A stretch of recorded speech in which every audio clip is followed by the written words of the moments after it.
Donc Adel Feki, je suis vice-président Airbus Group pour l'Afrique et le Moyen-Orient. Donc ça englobe les activités d'Airbus, aviation, hélicoptère, défense et espace.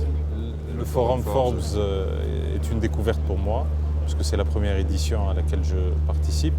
Très intéressante, parce que c'est d'abord la thématique qui est très transversale sur le digital, donc ça englobe la question de la créativité, de l'innovation.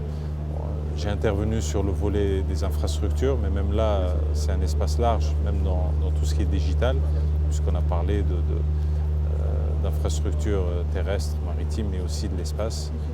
Donc c'est assez intéressant aussi au niveau des profils qui étaient présents. Donc il y a eu des économistes, prix Nobel, des hommes politiques et des entreprises comme c'était le cas pour moi. Donc Airbus est leader mondial dans les satellites. Il est vrai qu'aujourd'hui, surtout sur les satellites de communication, on est sur du géostationnaire. Mais avec l'initiative de OneWeb, donc qui est une entreprise américaine, qui a fait appel à plusieurs entreprises internationales comme Airbus, Virgin, Bharti Telecom, donc Qualcomm aussi américain. Donc toutes ces entreprises ont mis la main à la poche pour pouvoir réaliser ce grand projet. Nous, on sera en charge donc, chez Airbus la fabrication de cette nouvelle génération de satellites, puisque c'est des satellites qui pèsent à peu près 150 kg, donc très légers, et qui seront sur orbite à 1200 km par rapport aux satellites traditionnels qui sont à 35 000 km. L'idée de OneWeb, c'est de faire un maillage tout autour de la Terre avec ces satellites. Donc on parle de 900 satellites en une première phase, qui va s'étendre à 1600 à terme. Donc l'idée, c'est qu'on va pouvoir, avec des coûts beaucoup plus bas, offrir l'Internet haut débit par satellite dans les zones reculées, les régions polaires, sur les océans, donc, et aussi, dans le cas de l'Afrique, dans des zones rurales ou reculées. Donc le fait d'avoir des satellites qui soient légers fait que d'abord on peut en envoyer 2 ou 3 en même temps dans un lanceur. Deuxième, c'est la production, donc qui va être beaucoup plus industrielle.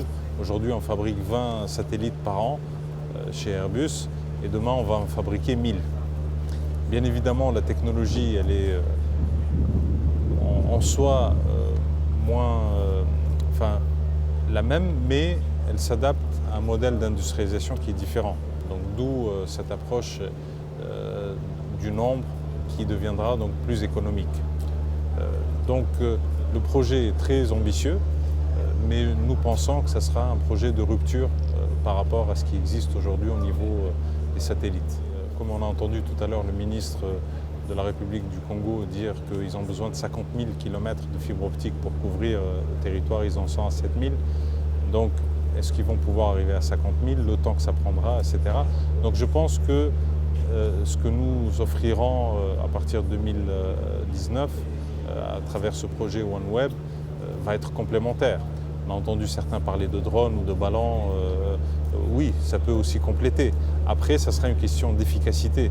Dire aujourd'hui, ces satellites, ces micro-satellites vont être beaucoup plus rapides que les autres satellites en termes de flux, mais elles le seront moins que la fibre optique. Donc c'est vraiment un équilibre à avoir par rapport aux capacités techniques qu'on pourra offrir.